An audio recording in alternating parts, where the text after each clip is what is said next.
Okay, bismillahirrahmanirrahim. Tajuk kita yang baru ini adalah komposisi kimia dalam sel. Bab 4, komposisi kimia dalam sel. Okey. Apa dia? Standard kandungan dia adalah air. 41 adalah air. Kemudian murid dapat memerihalkan sifat molekul air, menghubung kaitkan sifat molekul air dengan kepentingannya dalam sel. Itu dia punya standard kandungan untuk untuk standard kandungan 4.1 iaitu air.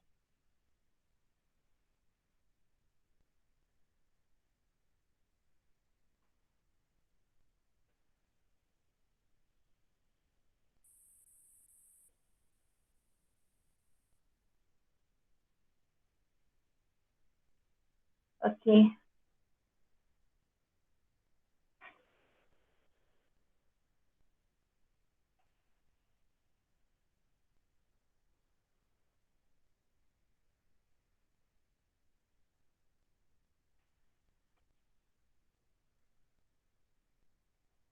Okey, kemudian kita tengok apa itu air, sifat dan kepentingan air dalam sel. Sifat kepentingan air dalam sel. Okey. Sifat air adalah kekutuban air. Kita dah belajar dah. Air adalah berpolar, betul? Air adalah berpolar dan boleh melalui membran plasma, melalui fosfolipid bilayer ataupun dui lapisan fosfolipid sebab sifatnya yang kekutuban. Yang berkutub atau berpolar. Satu lagi adalah ada mempunyai sifat daya lekitan dan daya lekatan air.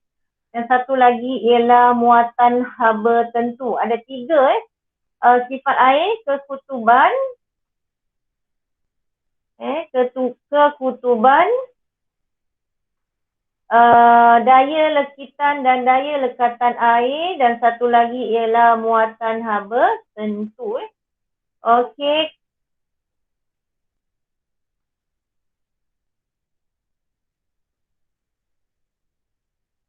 Okey, kemudian kita teruskan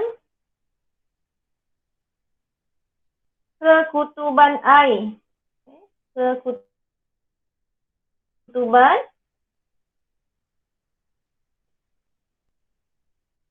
Okey, ini adalah molekul air. Air merupakan sebatian tak organik yang terdiri daripada hidrogen dan oksigen. Ni dah awak dah belajar dah. Awak pun dah tahu formula air adalah H2O. Bermaksud ada 2 atom hidrogen dan 1 atom oksigen. Molekul air adalah molekul berkutub kerana elektron yang dikongsi antara oksigen dan hidrogen akan tertarik ke arah oksigen yang lebih elektronegatif. Okay. Elektron yang dikongsi, awak dah belajar belum ikatan kovalen? Dah belajar belum? Belum. Nah, nanti cikgu terangkan sedikit. Okey. Ini air adalah ikatan kovalen. Nanti sekejap cikgu akan terangkan. Kita baca dulu. Molekul air adalah molekul berkutub kerana elektron yang dikongsi. Elektron yang dikongsi ni, elektron yang dikongsi antara oksigen dan hidrogen, ni elektron ni akan tertarik ke arah oksigen yang lebih elektronegatif. Ni yang biji-biji ni adalah elektron ni. Nanti cikgu terang kenapa elektron dia ada kat sini. Okey. Kekutuban ini menghasilkan ikatan hidrogen. Oleh kerana ada sifatnya kekutuban ini, dia menghasilkan ikatan hidrogen yang membolehkan air bertindak sebagai pelarut semesta. Membolehkan air bertindak sebagai pelarut semesta. Sifat pelarut semesta ini membolehkan zat pelarut seperti glukosa dan elektrolit. Okey, apa itu elektrolit? Elektrolit ialah bahan larutan yang boleh mengalirkan arus elektrik. Bahan atau larutan yang boleh mengalirkan arus elektrik. Sebab tu elektrik. Sebab tu elektrik. Contohnya elektrolit ialah ion. Ion atau garam adalah sebahagian ion. Yang melintasi plasma ke dalamnya untuk tindak balas biokimia. Kalau tak ada sifat air ni, glukosa tak boleh masuk ke dalam dalam sel, ion natrium pun tak boleh masuk dalam sel.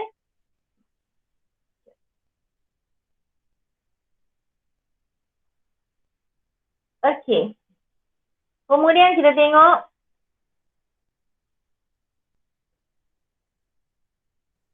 cikgu terangkan tentang macam mana, tentang macam mana ni ikatan kovalen ni terbentuk. Okey, sebelum tu cikgu nak terangkan ialah okey. Kita ada ikatan kovalen, ikatan ion, kita akan ada itu. Kemudian kita mula-mula kita tengok apa itu ikatan kovalen.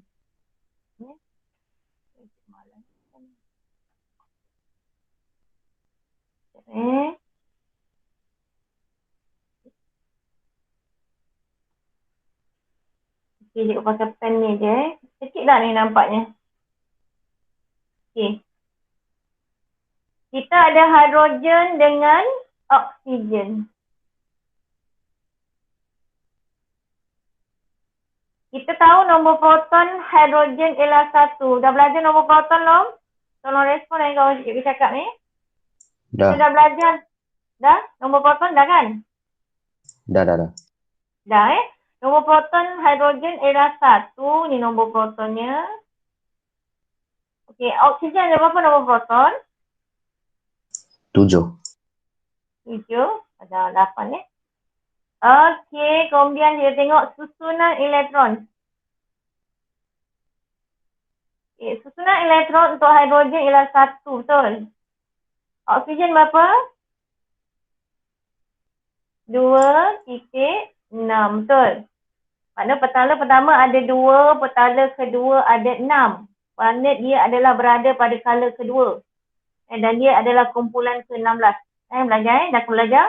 Okey, sekarang ni hidrogen ni untuk membentuk ni ikatan kovalen. Kovalen adalah kovalen maknanya kongsi elektron. Okey, untuk kongsi elektron apa? Elektron valen. Elektron yang kat luar ni dikongsi. Ini bentuk dia bila dikongsi. Kalau awak nampak dia macam ni adalah ikatan kovalen. Okey, untuk dia mencapai susunan oktet, dia perlu elektron ada berapa? Dia perlu 1 lagi untuk dapat duplex. Duplex maknanya 2. Manakala 6 nak dapat oktet, dia perlu 2 lagi. So, dia perlukan 2. Ini adalah untuk mencapai oktet yang stabil. Nanti awak belajar kimia. Okay.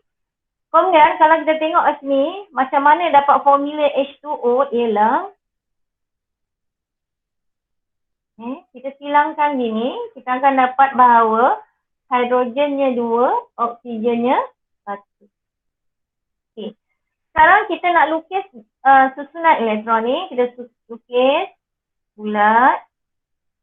Oksigennya ada 1 kan? Yang 1 ni letak kat tengah. Kemudian yang hidrogen tu letak kat tepi. So hidrogennya ada 2. Itu kita lukis dulu. Okay, kemudian ni elektron yang kat dalam ni, petala yang kat dalam kita lukis dulu. Ada berapa? Ada 2. So kita lukis dulu. Okay, sekarang kita pertimbangkan berapakah elektron yang dikongsi. Sekarang kita tengok nisbah dia 1, 2. Maknanya kita kena cari yang paling kecil. Ini adalah elektron yang dikongsi. Bilangan elektron dikongsi adalah 1. So, hidrogen dia kasih 1. Oksigen dia kasih 1. Dapat tak duplex? 2? Dapat tak? Dapat. Okey, sini hidrogen dia kasih 1. Oksigen dia kasih 1. Dah dapat duplex. Dah cukup. So, Ada elektron baki tak? Nak tengok baki elektron. Berapa baki elektron? So nak tengok berapa baki elektron ialah kita tengok elektron valence tolak dengan elektron perlu. So 1 tolak 1 kosong. Maknanya hidrogen tak perlu lagi nak kena tambah dekat luar dia. Dekat tepi-tepi dia ni tak perlu nak tambah. Okay, sekarang kita tengok oksigen. Oksigennya yang perlu berapa? 6. Yang perlu 2. Elektron valence dia berapa? 6. So 6 tolak 2, 4. Maknanya kita kena tambah lagi dia ni ada 4. So 1, 2, 3, 4. Okay. Awak nampak tak ni 2 ni sama macam yang kat atas? Okay. Nampak tak ni?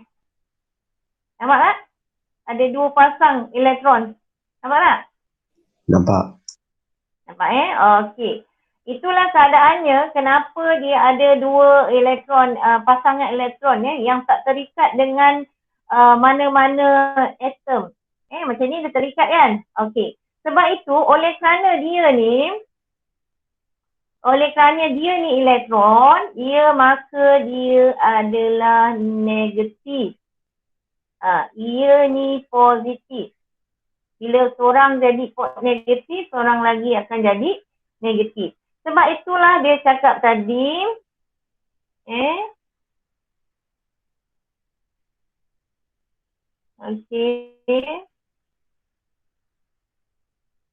dia cakap molekul air molekul berkerutuk kerana elektron yang dikongsi antara oksigen dan hidrogen akan tertarik ke arah oksigen yang lebih elektronegatif. Maka kita tahu kenapa dia ada elektron tunggal. Datang daripada ikatan kovalen. Ada 2 elektron yang berada di luar oksigen tu. Maka dia elektron charge-nya negatif. Awak dah belajar kan? Proton positif, elektron negatif, betul? Neutron adalah neutral. Okey. Dah belajar ni, okey, dah settle, dah faham dah. Okey, ini adalah ikatan kovalen. Okey. Kita tengok daya lekitan dan daya lekatan. Okey. Daya lekitan. Okey, molekul air melekat antara satu sama lain melalui daya lekitan. Pada masa yang sama juga, molekul air juga melekat pada permukaan lain melalui daya lekatan. Okey. Kedua-dua ini menghasilkan tindakan kapilari yang membolehkan air memasuki dan bergerak di sepanjang ruang yang sempit, misalnya dalam salur xylem. Okey, sebelum tu kita ada ikatan hidrogen tu Okey. Kita dah belajar tadi oksigen elektronegatif, maka hidrogen dia akan elektropositif, dia akan jadi positif. Maka dia akan membentuk ikatan ikatan antara oksigen yang negatif ni pergi dengan hidrogen. Ini adalah ikatan apa? Ikatan hidrogen. Inilah ikatan hidrogen. Okey. Kita tengok tindakan capillary. Bila kita sebut tindakan capillary. Okey, kita tinggal dia punya ni. Capillary. Kat mana ada tindakan capillary? Dekat salur xylem. Okey, bukan saja kat salur xylem, kat straw kita. Straw tu. Straw, kalau kita minum air, kita taruh air kan kat straw, kita akan dapati aras air lebih tinggi daripada ni. Ini adalah tindakan capillary. Okey. Molekul air dengan molekul air dia adalah daya lekit. Melekit lah. Melekit. Maknanya molekul air dengan molekul air. Itu melekit. Daya lekitan antara molekul air dengan molekul air. Manakala daya lekat ialah antara molekul air dengan dinding. Dengan dinding. Kalau kita tengok, pastikan kat sini gambar dia yang melekat ini adalah oksigen. Adalah atom oksigen. Kemudian atom oksigen ni melekit antara satu sama lain dengan atom hidrogen. Nampak Cikgu lukis satu je. Okay, sebelum tu ini adalah tindakan kapilari ni sebab apa? Sebab daripada sifat molekul air yang berkutub. Kutub tu maksudnya kutub utara, kutub selatan, positif, negatif kan? Macam itulah maksud dia tu, kutub. Daripada berkutub ini, dia mewujudkan ikatan hidrogen antara molekul air dengan molekul air. Dan juga molekul air dengan dinding bekas. Yang ini dipanggil lekat. Yang ini antara molekul air dipanggil lekit. Okey, faham untuk ni?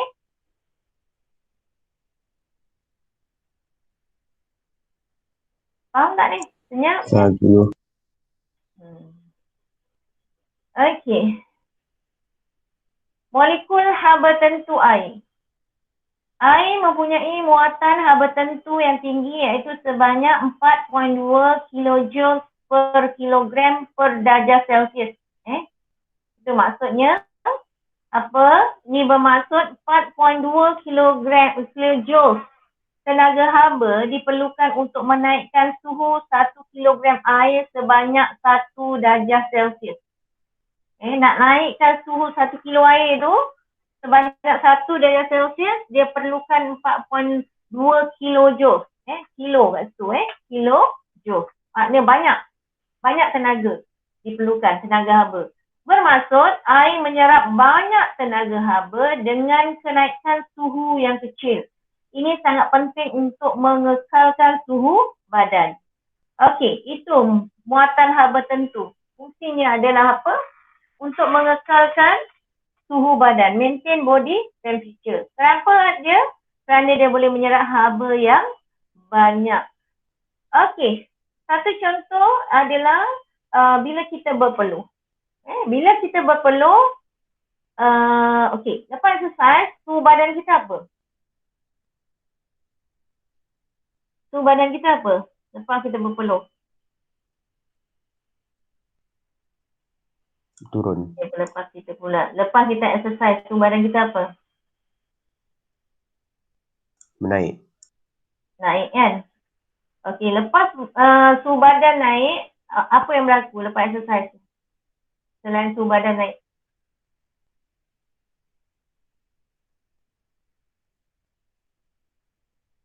Mula berpeluh.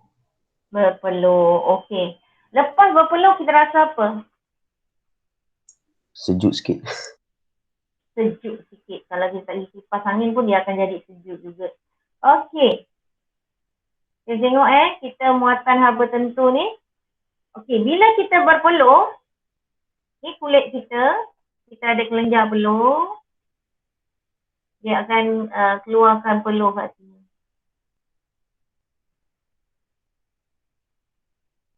Okey, peluh ni adalah air dalam bentuk cair.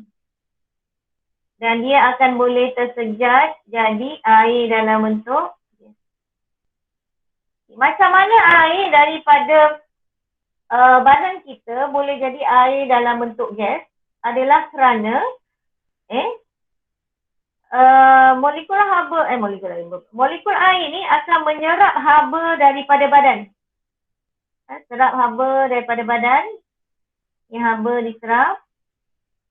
Kemudian bila dia dah serap, dia akan tukarkan daripada cair kepada gas. Haba yang diserap dia kan untuk menyejatkan air. Sebab itu oleh kerana dia nak menyerap haba ni, kan dia menyerap untuk menaikkan 1 darjah Celsius air ni. Menaikkan 1 darjah Celsius air, dia memerlukan banyak tenaga haba kan. Itu yang menyebabkan bila dia tarik haba ni, dia untuk nak jadi gas dari air dan bentuk cair kepada gas. Ini dia perlu banyak tenaga haba dan badan kita jadi sejuk. Okey, itu dia contohnya. Okey, soalan formatif. Okey. Awak cuba jawab tu soalan formatif tu. Tengok soalan. Seorang tolong cikgu baca.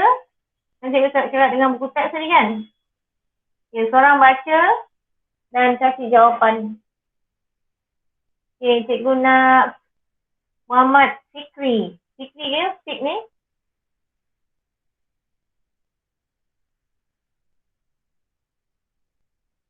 Fikri?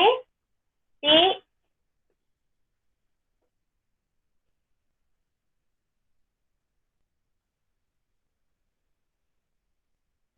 Okey, Fik.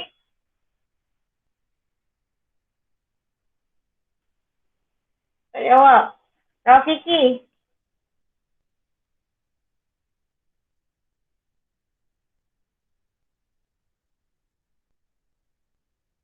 Rafiki.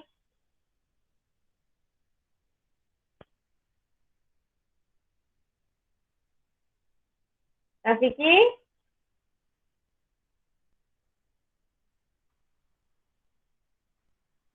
Okey, Rafiki.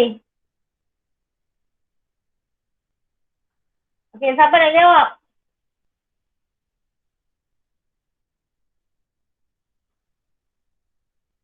Danish. Ya, cikgu. Okey, soalan pertama Danish baca.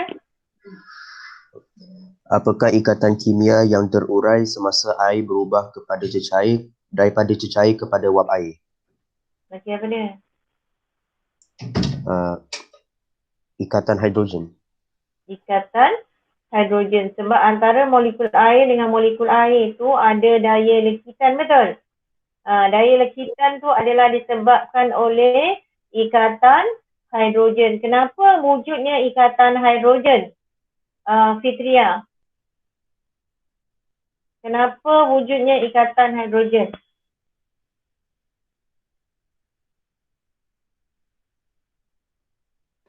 Kekutuban. Kekutuban. Okey, terangkan sikit apa yang kutub negatif atau apa yang kutub positif? Molekul apa ni? Atom apa yang positif? Atom apa yang lebih positif jadi mana yang lebih negatif? Atom apa? Atom hidrogen lebih positif. Atom oksigen lebih negatif. Okey, kita panggil elektronegatif Lebih elektronegatif sikit. Next, soalan yang kedua. Nur Munira, baca. Mengapakah air dikenali sebagai molekul berkutub? Kenapa? Air dikenali sebagai molekul berkutub kerana atom oksigen yang lebih elektronegatif berbanding atom hidrogen. Kenapa dia jadi elektronegatif? Kerana elektron yang dikongsi bersama lebih tertarik terhadap atom oksigen. Okey. Kenapa dia lebih tertarik tadi? Kerana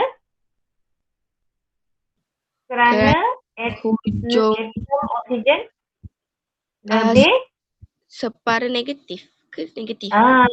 lebih elektronegatif atau separa negatif. Okey, kenapa dia tadi separa negatif? Kita tengok tadi ada berapa elektron tu yang tidak terikat dengan ikatan. Ada berapa tadi? Ada berapa? Nur Munira tadi. Kita tengok kat sini gambarnya. Ada berapa tadi?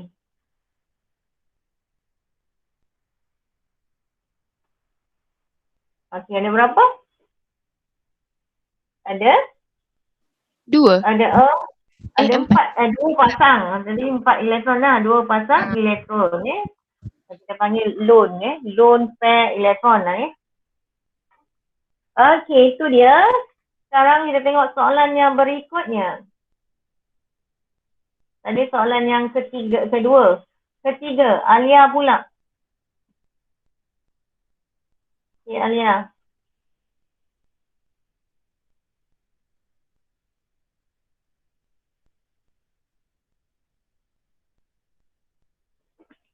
Okey, Alia. Nyatakan maksud daya lekatan dan daya lekitan. Okey, jawapan. Jawapannya Molekul Alia. air berkait antara satu sama lain.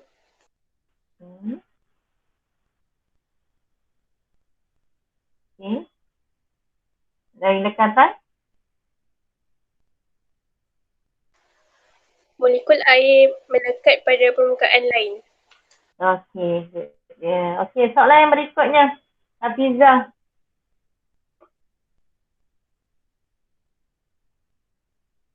Hafizah?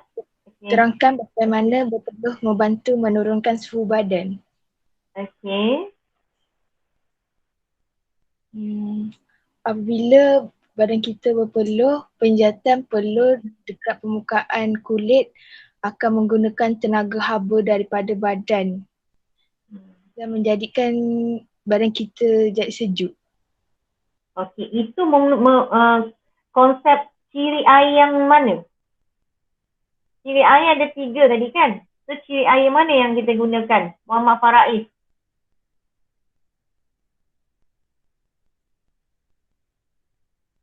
Faraiz? Ya, cikgu. Ya? Ya, cikgu. Kejap. Okey, ciri. Kita ada 3 ciri kan? Okey, ciri pertama tadi adalah apa tu? Kekutuban. Kedua, kita ada daya lekit, daya lekat. Ketiga, kita ada apa Faraiz? Itulah yang kita gunakan dalam suhu badan tu. Muatan haba tentu air.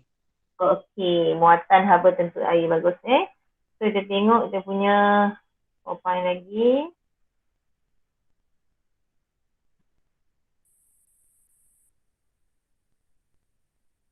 Okey, ni dia soalan kita tadi. Apa kata ikatan kimia tadi? Ikatan hidrogen. Okey. Mengapa air dikenali sebagai molekul berkutub? Kutub macam kutub utara gitu kan. Ini sama dengan berpolar tau. Kita ingat berpolar kita. Oleh kerana molekul air berpolar, dia memasuki membran plasma melalui dui lapisan fosfoipid. Okey. Air dikenali sebagai molekul berkutub kerana atom oksigen yang lebih elektronegatif berbanding yang atom hidrogen. Okey. Kita perkataan lebih elektronegatif ni akan kita belajar dalam bab kimia nanti. Ini akan menyebabkan elektron yang dikongsi. Oleh kerana air adalah ikatan kovalen, maka elektron yang dikongsi bersama lebih tertarik kepada atom oksigen. Ini menjadikan hujung atom berkutub separah negatif. Manakala hujung atom hidrogen berkutub separah positif. Okey, itu dia. Okey, kemudian kita tengok maksud daya lekit dan daya lekat. Daya lekit merujuk pada daya yang bolehkan molekul air Jadi terbalik ni Daya lekitan merujuk pada molekul air yang melekat pada permukaan lain, manakala daya lekitan merujuk pada daya yang bolehkan molekul air melekat antara satu sama lain. Molekul air melekat antara satu sama lain. Ini melalui ikatan hidrogen. Ikatan hidrogen. Okay, ni hidrogen ni. Ni hidrogen, dia akan pergi dekat oksigen. Ni oksigen, ni hidrogen. So dia ada ikatan hidrogen kat sini Okey, sebab positif dengan negatif. Terangkan bagaimana berpeluh menurunkan suhu badan apabila badan berpeluh. Penyejatan air. Penyejatan air adalah di mana air dalam bentuk cecair akan menjadi air dalam bentuk gas. Di mana nak tukar cecair kepada gas memerlukan penyerapan haba. Di mana molekul cecair ni akan bergerak dengan lebih pantas untuk mengatasi daya ikatan antara molekul air, iaitu ikatan apa? Ikatan hidrogen tadi, menjadilah dia tersejat dalam bentuk gas. Dengan menggunakan tenaga daripada badan kita, ini sekaligus menyejukkan badan. Ini menggunakan konsep apa? Muatan haba tentu.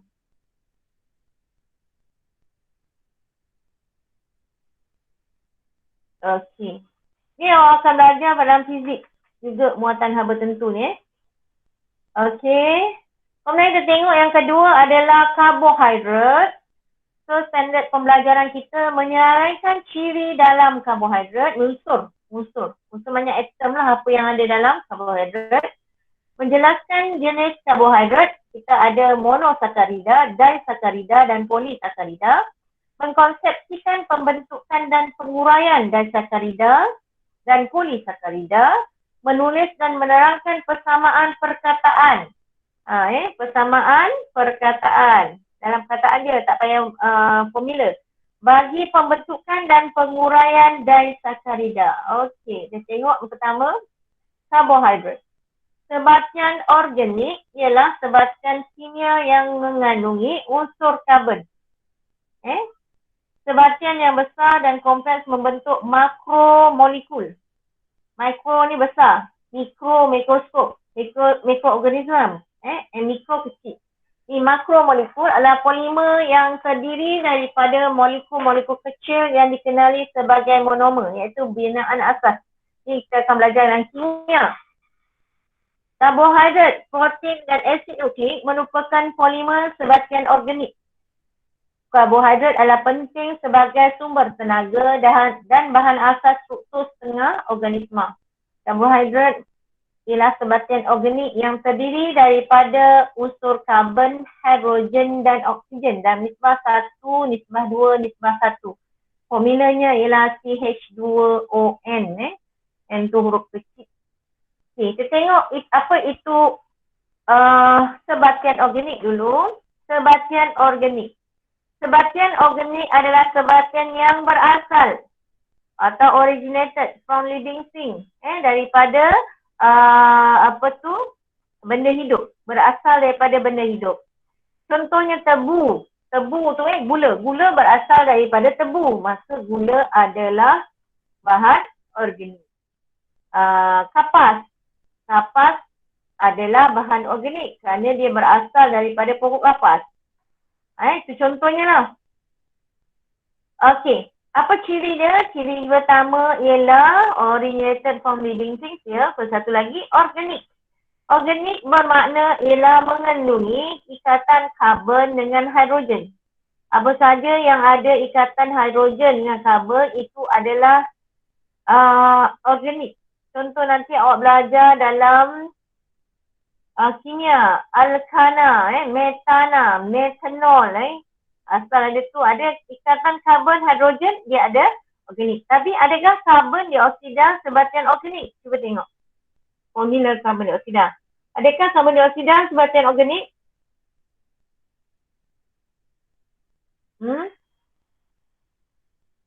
Cakap sikit. Bukan. Bukan. Kenapa bukan? Sebab tak ada hidro. Tak ada ikatan karbon dan hidrogen. Okey, tak ada ikatan karbon dan hidrogen itu menyebabkan ia bukan sebatian organik. Okey, itu adalah sebatian organik. Satu lagi dia mudah terbakar. Okey, kita tahu karbohidrat, asid amino, lemak, nanti protein, asid nukleik semua adalah sebatian organik. Okey. Dan dia kata tadi karbohidrat adalah polimer, makromolekul. Makromolekul, molekul besar. Apa itu polimer? Polimer adalah large molecule, molekul yang besar. Okey, kemudian ia terbina daripada monomer. Ada molekul-molekul yang kecil. Contohnya karbohidrat. Katakanlah cikgu cakap ni karbohidrat kanji. Kanji adalah polimer. Maka monomernya adalah glukos. Ni. Kecil-kecil ni glukos bercantum jadi kanji. Awak dah belajar kan kalau kanji dihidrolisis ni jadi maltosa kan. Maltosa akan jadi glukos kan. Okey. Kita tengok karbohidrat. Karbohidrat tu unsur dia dalamnya atom dia adalah karbon, oksigen dan hidrogen. Nisbah dia CH2O. Okey. Dan juga fungsi utamanya adalah untuk penghasilan tenaga. Kalau kita tengok, cikgu selalu cakap C6H12O6 kan, glukosa kan. Kita tengok, betul tak nisbah dia? Dan nisbah dia bagi kita akan dapat bahawa dia masih nisbah 1, nisbah 2, nisbah 1. Okey. Jenis-jenis karbohidrat. Monosakarida iaitu paling ringkas ataupun monomer dia. Disakarida, di bermakna ada dua. Di maknanya ada dua. Ni mono ada satu, so di dia ada dua.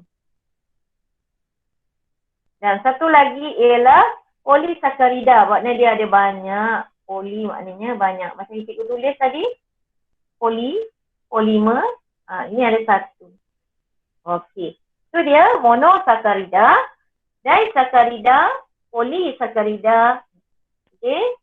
Kemudian kita tengok apa itu monomer. Dia molekul ringkas satu-satu menjadi polimer. So monosakarida, mono satu, di dua. Mono satu, di dua dan polimer dia banyak. Okey. Ini adalah monosakarida. Monosakarida adalah monomer karbohidrat iaitu karbohidrat yang paling ringkas. Karbohidrat yang paling ringkas. Monosakarida boleh bergabung membentuk polimer melalui tindak balas kondensasi. Kondensasi, kebanyakan monosakarida rasanya manis. Boleh membentuk hablo dan larut dalam air. Contoh monosakarida contohnya adalah tumbuhan seperti berasal daripada gula dalam tumbuhan seperti padi, gandum dan juga buah-buahan seperti anggur. Itu adalah monosakarida. Okey, glukosa monosakarida ialah lazim didapati di kebanyakannya terbentuk daripada gula ini. Okey. Kemudian fruktosa adalah gula yang terdapat dalam madu dan buah-buahan manis. Maknanya kalau makan temikai, dia adalah fruktosa. Buah-buahan. Galaktosa pula terdapat pada susu. Maknanya kalau kita tak makan apa-apa, minum susu, dia pun boleh hidup. Sebab dalam susu ada galaktosa. Okey, kita tengok monosakarida. Monosakarida terdiri daripada glukosa. Glukosa lagi untuk gandum. Bila ada gandum mestilah automatik beras dan apa. Grape lagi satu. Betul tak ni bahasa Inggerisnya untuk anggur. Kemudian fruktosa, fruit. Senang je. Fruit lagi satu madu. Madu honey kan. Tak ada pula nak tulis kat sini. Ada satu adalah madu. Galaktosa, milk. Okey, formula dia semua sama. Sama je. C6H12O6. Dua-dua sama, semua sama. Tiga-tiga ni. Monosakarida. Tapi yang bezakan adalah struktur molekulnya. Yang awak tak perlu tahu pun, tak boleh hafal pun. Cuma cikgu nak tunjukkan aja. Dia asalnya rantai panjang, kemudian dia bercantum membentuk macam ni. Kalau kita tengok galaktosa dengan glukosa, bezanya sini je. OH-nya kat atas, satu lagi OH-nya kat bawah. Tetapi untuk fruktosa lain. Kalau awak tengok kat sini, dia 6 kan? 6 segi heksagon. Tapi untuk fruktosa, dia pentagon. Tetapi formula molekul masih sama. Formula molekulnya masih sama. Di mana kat sini, kat luarnya ada C carbon lah kan kat luar. Okey, itu je. Awak tak perlu tahu pun. Okey, kita tengok monosakarida. Yang kedua, kita tengok merupakan kuasa penurunan iaitu berupaya memindahkan hidrogen atau elektron kepada sebatian lain. Kuasa ini dinamakan penurunan. Okey. Dia dinamakan proses penurunan. Apabila monosakarida dipanaskan dalam larutan Benedict, monosakarida akan menurunkan kuprum sulfat yang berwarna biru, kuprum sulfat yang warna biru dalam larutan Benedict. Dengan adanya monosakarida ni, dia akan jadi kuprum oksida. Jadi kuprum oksida yang berwarna merah bata. Okey. Kuprum oksida ini dia charge-nya 2 positif, tetapi kat sini kuprumnya bercharge 1 positif. Itu namanya proses penurunan. Okey. Kemudian semua monosakarida boleh melakukan tindak balas ini dan dinamakan gula penurun. Okey, semua. Kalau kita nak uji gula penurun dengan gula tak menurun, kita dapati bahawa semua monosakarida bermaksud galaktosa, lagi apa? Fruktosa, glukosa. Kalau kita uji dengan larutan Benedict, dia akan bertukar menjadi mendakan merah bata kerana molekul glukos ni atau monosakarida ini adalah ejen penurunan. Ejen penurunan. Dia boleh menurunkan kuprum 2 sulfat kepada kuprum 1 oksida. Okey. Kemudian kita tengok disakarida. Di bermakna 2. Maknanya 2 daripada molekul tadi. Okey, kita ada apa? Yang mono. Mono kita ada glukosa, fruktosa dan galaktosa. Gagas. Gagas. Boleh jugalah, apalah. Apa-apa cara awak nak ingat. Okey, kalau kita nampak sini campur, maknanya kondensasi. Awak nampak sini campur bermakna kondensasi. Kondensasi tu maksud apa? Gabung, combine. Combine.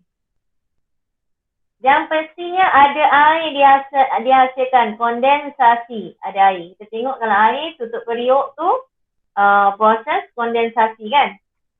Ada wap air. Daripada gas dia menjadi cecair. Itu maksud kondensasi yang fizik lah kan. Kat sini kondensasi di sini bermaksud penghasilan molekul air. Dan juga proses dia combine tadi. Kondensasi combine. Okey, glukosa. Glukosa campur dengan glukosa. Sebelum tu cara nak ingatnya senang je. Kalau kita buat macam mana, mula-mula semua mesti glukos. Ini adalah mono hasilkan dia di. Betul. Kemudian molekul air, semua air lah tahu. Okey. Mula-mula awak taruh semua glukos. Kemudian kita taruh molekul pertama glukos juga. Molekul pertama glukos. Okey. So hasilnya adalah gam. Maltos. Gam ke apa ke awak buatlah cara ingat apa yang awak suka. Okey, kemudian cikgu suka kalau cikgu buat yang lain, yang ke bawah dulu, iaitu galaktosa. Galaktosa, nama dia ada galaktosa. Betul ni? Galaktosa. So tinggal tutup ni jadi laktosa. Campur air. Okay. Ini dah ada maltosa. Kemudian kat sini adalah fruktosa. Belum guna kan fruktosa? Okey, dia hasilkan apa? Sukrosa. Sukrosa campur air. Dia dah jadi disakarida, iaitu apa? Maltosa, sukrosa, laktosa. Kalau formula di sini C6H12O6. Campur C6H12O6. Sepatutnya berapa kat sini? 6 campur 6, 12. H, 12 campur 12, 24. Oksigen, 6 campur 6, 12. Tetapi tolak dengan molekul air. Molekul air, H dia 2, oksigen dia 1. Betul? So, dia tolak saja. Karbon tak ada, jadi C12. H 24 tolak 2 adalah 22 dan oksigen 12 tolak 1 jadi 11. Itulah formula disakarida. Okey, molekul disakarida terhasil apabila 2 molekul gula ringkas, yakni monosakarida, bergabung untuk membentuk satu unit disakarida. Proses ini melibatkan penyingkiran satu molekul air. Okey. Disakarida juga boleh diuraikan kepada unit molekul monosakarida melalui hidrolisis dengan penambahan molekul air. Okey, terbalik. Dia adalah proses dua hala. Tengok.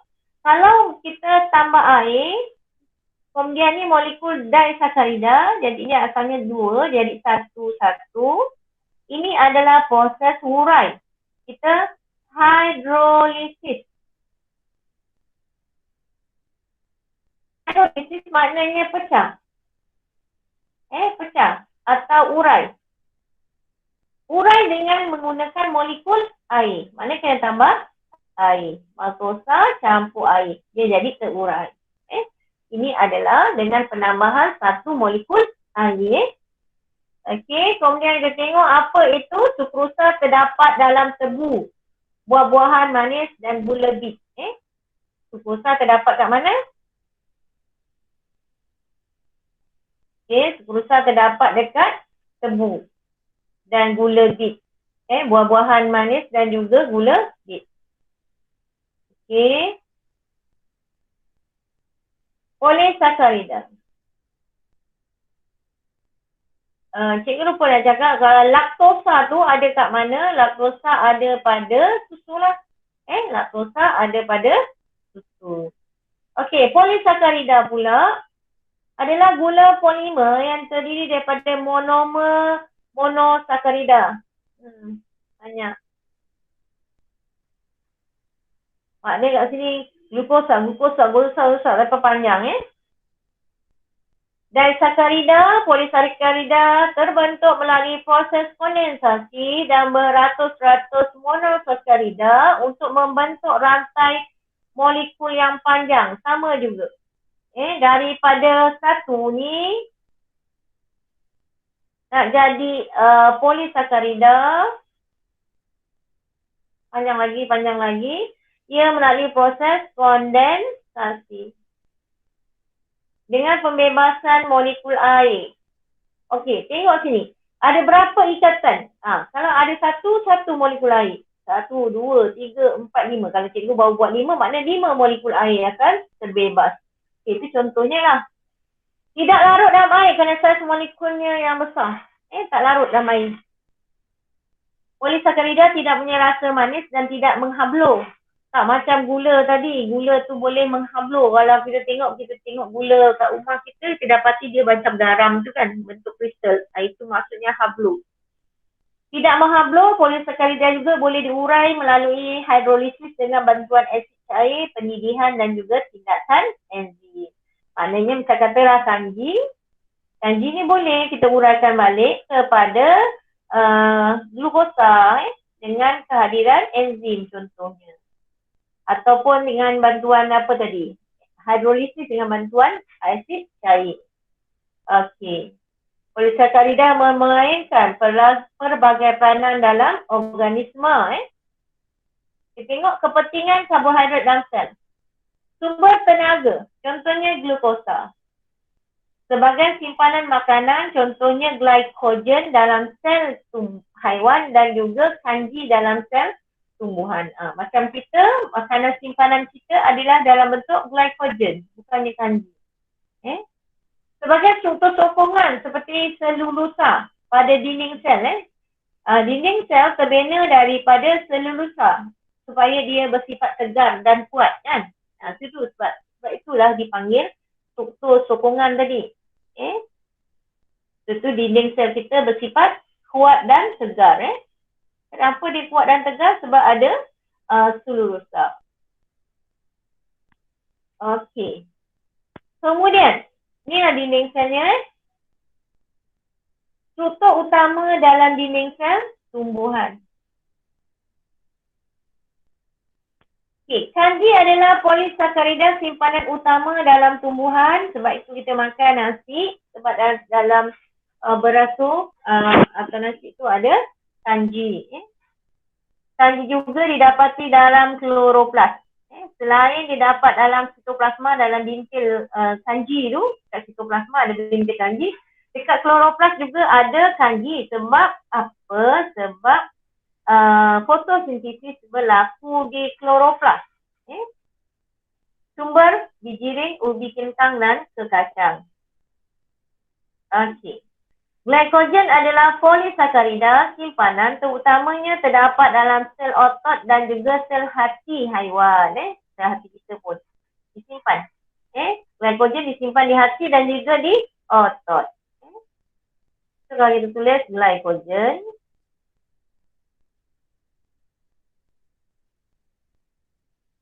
kat mana? Dekat liver, iaitu hati, dan juga dekat otot. Okey. Okay, jawab soalan dulu.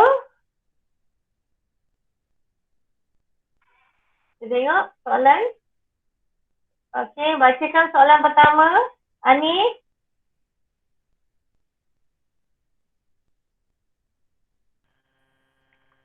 Namakan unsur-unsur yang terdapat dalam karbohidrat. Okey, apa dia Ani? Karbon, hidrogen dan oksigen. Okey, bagus. Kita tengok soalan yang kedua. Faraiz.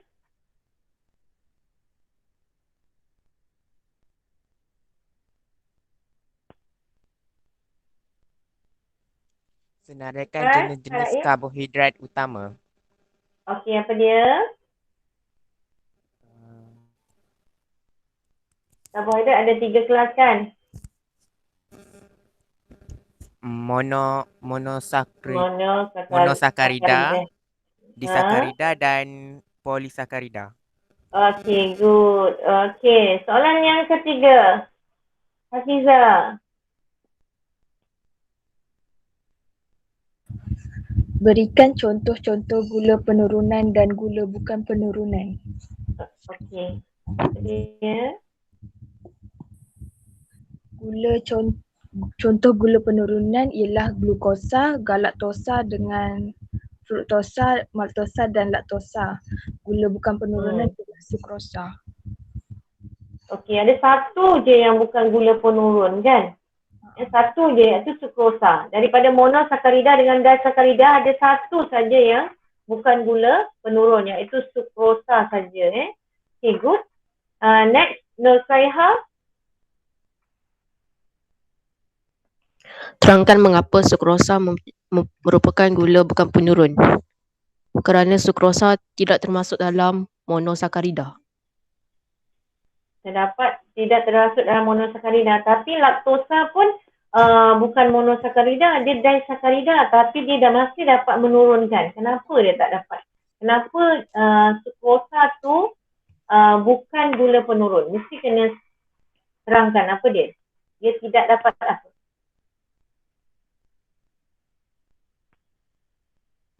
Siapa nak bantu, Danish? Kerana ia tidak menurunkan larutan kuprum 2 sulfat. Kepada? Ya, dia tidak. Sekiranya sukrosa terdapat menurunkan larutan kuprum 2 sulfat. Sekiranya sukrosa dihidrolisis menjadi unit-unit monosakarida, terlebih dahulu ujian genetik akan menunjukkan keputusan positif. Okey, maksudnya pertama sekali kalau kita masukkan saja sukrosa dekat larutan Benedict, dia tak akan terus menurunkan. Maknanya kita panaskanlah berapa lama pun dia tak tukar. Dia tak tukar daripada larutan Benedict berwarna biru. Kenapa Benedict berwarna biru? Adalah kerana kehadiran kuprum 2 sulfat. Okey, kemudian dia jadi mendakan merah bata kerana adanya kuprum 1 oksida. Okey, sekarang sukrosa tak boleh menurunkan kuprum 2 sulfat kepada kuprum oksida. Okey. Untuk nak turunkan dia, kita kena didihkan dia dengan asid. Didihkan dia asid, tukarkan dia kepada monosakarida iaitu glukosa dan juga fruktosa, barulah glukosa atau fruktosa tadi menurunkan kuprum 2 sulfat tadi kepada kuprum oksida. Okey, next. Ada lagi tak soalannya? Ada lagi? Tak ada? Okey. Kita tengok soalan tengok ni jawapan dia. Okey. Okey, betul tadi jawapannya. Okey, glukosa bukan gula penurun tidak dapat menurunkan kuprum 2 sulfat kepada kuprum 1 oksida. Kalau nak juga larutan Benedict itu bertukar menjadi mendakan merah bata, kita mesti tambah dekat sukrosa tu, tambah asid dulu, didihkan. Bila kita didihkan sukrosa kalau kita didihkan dengan asid tadi, dia akan terurai melalui proses hidrolisis. Tadi ingat tak? Hidrolisis boleh berlaku dengan tindakan apa? Penambahan asid. So tambah asid dia akan jadi glukosa dan juga fruktosa. Okey. Dan kedua-dua ni adalah gula penurun. Maka gula penurun ini dapat menurunkan kuprum 2 sulfat kepada kuprum 1 oksida. Okey, kita tengok soalan yang berikutnya iaitu protein.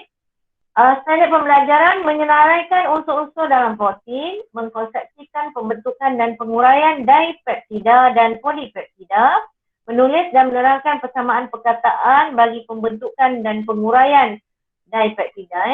Okey, pertama protein. Sebatang kompleks yang terdiri daripada unsur karbon, hidrogen, mestilah ada hidrogen wajib sebab dia sebatian organik, oksigen dan juga nitrogen, dia corn. Kebanyakan protein juga mengandungi unsur sulfur dan fosforus. Sulfur dan fosforus. Selain dari corn ada juga lah sulfur dan fosforus. Makanan yang kaya dengan protein termasuklah ikan, daging, susu, kacang dan telur. Semua protein terdiri daripada satu atau lebih polimer yang dikenali sebagai polipeptida.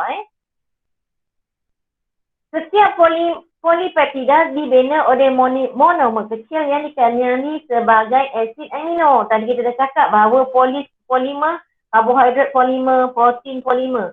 Bila polimer mesti dia ada monomer. So monomer untuk protein adalah asid amino. Okey, asid amino ada satu.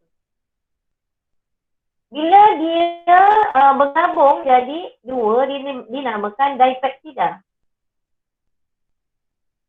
Okey, kemudian bila dia banyak dipanggil polipeptida. Okey.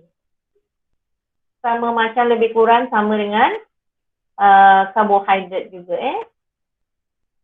So polipeptida adalah polimer dan asid amino adalah monomer.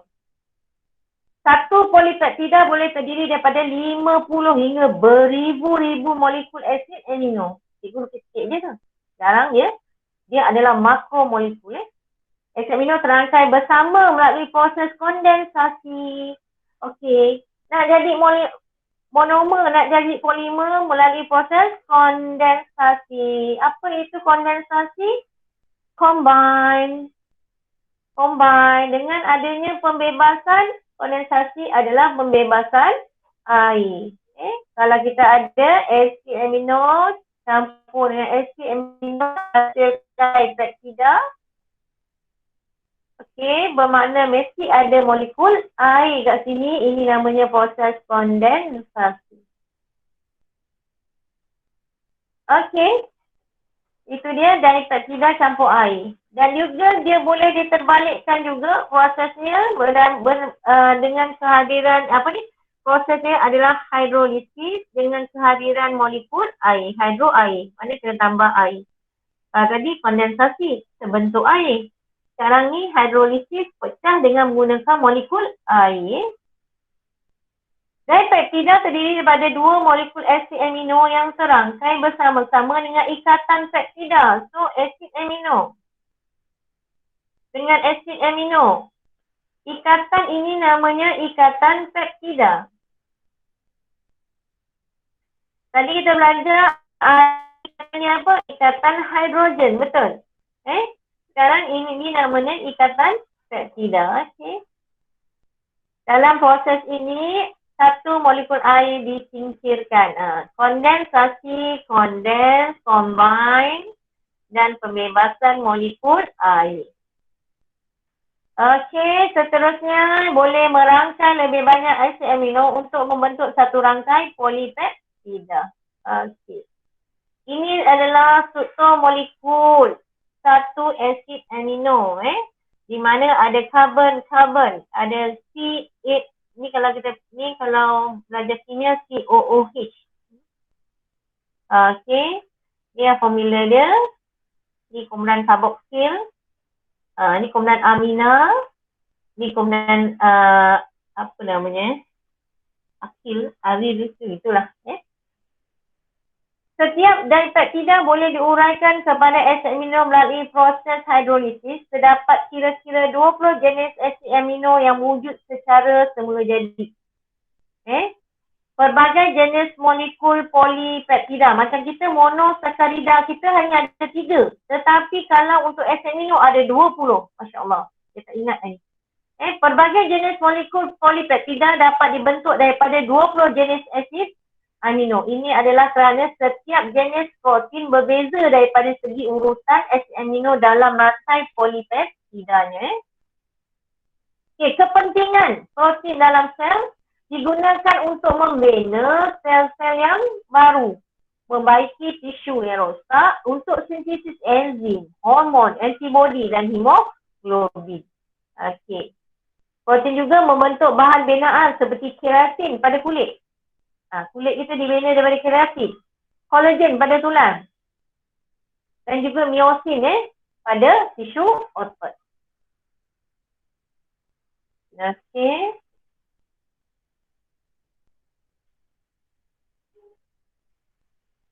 Kemudian kita tengok penguraian protein atau polipeptida oleh enzim pencernaan memberikan kita tenaga untuk menjalankan aktiviti harian. Selain digunakan untuk membina sel yang baru, membina tisu yang rosak, membuat enzim protein, dia juga digunakan untuk membekalkan tenaga. Dia membekalkan tenaga. Polipeptida akan diurai kepada asid amino seterusnya. Asid amino digunakan untuk membina molekul protein yang diperlukan oleh badan. Okey, kita tengok soalan. Okey. Saza, tolong bacakan soalan. Saza.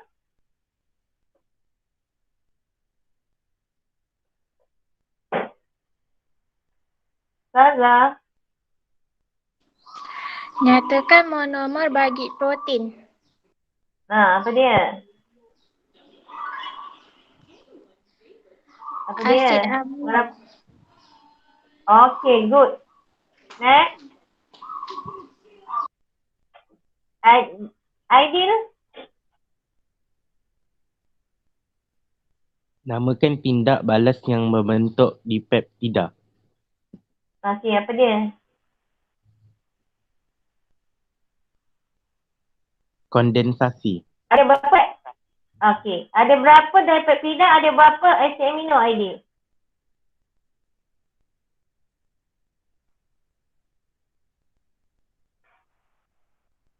Asid amino 20. Jenis asid amino ada 20. Tak, cikgu nak dipeptida tu ada berapa asid amino dalam dipeptida?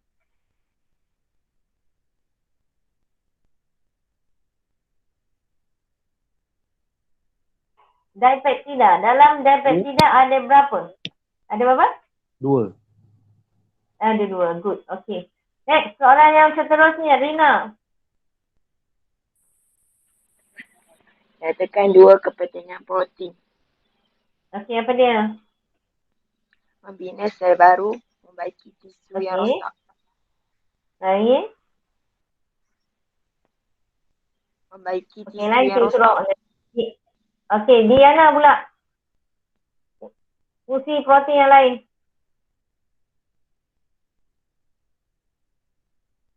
Diana? Untuk mensintesis enzim. Untuk sintesis enzim. Bagus. Lain selain enzim? Hormon, Okey. antibodi dan hemoglobin. Okey, good. Okey, soalan yang next. Next. Ada lagi tak soalan lain? Nurul Aiman.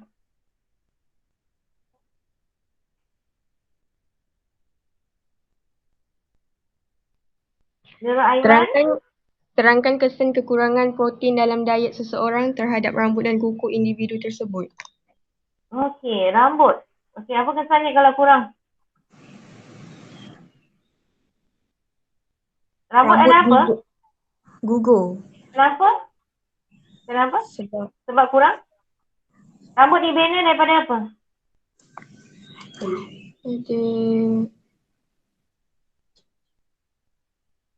Tadi dia cakap protein ada berapa jenis tu dekat otot namanya apa?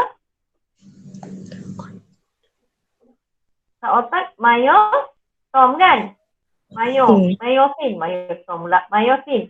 Dekat tulang? Collagen. Dekat kulit? Saya ingat. Okey. Kita tengok kat sini.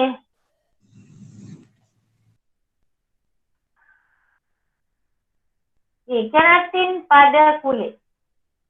Collagen, tulang dan myosin tisu. Collagen pada tulang. Okey, ini dia. Rambut gugur, kuku lembut dan juga rapuh. Rambut gugur, kuku lembut dan juga rapuh. Okey. Okey, dah habis dah untuk kita lipid ni. Kita akan belajar next. Okey, ada soalan tak setakat ni? Tiada cikgu. Okey, nak tanya boleh? Nak tanya pasal eksperimen ke?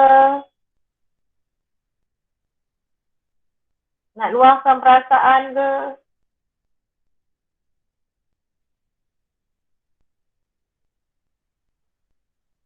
Tak ada.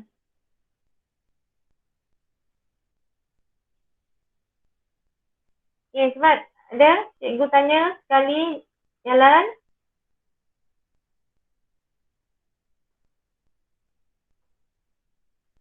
Tak ada cikgu. Okey, dia tanya sekali Nur saya ada? Tak ada cikgu. Danish? Tak ada cikgu. Saza? Tak ada cikgu. Fitria? Tak ada cikgu. Nur Munira? Tak ada cikgu. Alia? Ada. Hafiza? Cikgu. Ya, okey. Yang eksperimen bayam tu, nak letak gambar dia macam mana? Saya tak faham. Saya kurang Kan awak faham. ambil gambar dia melengkung-melengkung tu. Gambar dia lah, awak ambil gambar. Ambil gambar dia, betul-betul gambar, bukan lukis lah. Bukan lukis. Bukan. Yang lukis lah. Tadi kan gambar dia yang melengkung. Boleh buat eksperimen. Nampak. Okey. Okey, good. Hafiza? Tak ada cikgu. Faraiz? Tiada cikgu. Alhamdulillah. Anis? Tak ada cikgu. Alhamdulillah. Aidil? Tak ada cikgu. Alhamdulillah. Rina, Tashrina, Tahsina? Tak ada cikgu. Terima kasih. Alhamdulillah. Diana? Tak ada cikgu. Rafiki? Tak ada cikgu. Alhamdulillah. Nurul Aliba? Tak ada cikgu. Siti Aisyah? Tak ada cikgu. Nurul Aiman? Okey, siapa yang tak nampak dalam gambar ni? Siapa lagi seorang? Cukup kan 16 sampai cikgu. Okey. Okey, kita tutup majlis kita. Okay, jangan lupa latihan cikgu dengan tu semua. Okey. Kita tutup majlis kita dengan tasbih kifarah dan surah Al-As. Bismillahirrahmanirrahim. Subhanakallahumma wa bihamdika asyhadu an la ilaha illa anta wa astaghfiruka wa atubu ilaik. Bismillahirrahmanirrahim. Wal 'asr. Innal insana lafi khusr. Illa allazina amanu wa 'amilus shalihat wa tawasaw bil haqq wa tawasaw bis sabr. Terima kasih banyak-banyak. Jangan putus asa, semangat. Nak tahun depan lagi awak nak ambil SPM, maka berusaha bersungguh-sungguh Okay, kita doakan awak semua berjaya. Assalamualaikum warahmatullahi wabarakatuh. Waalaikumsalam cikgu, terima kasih. Terima kasih cikgu.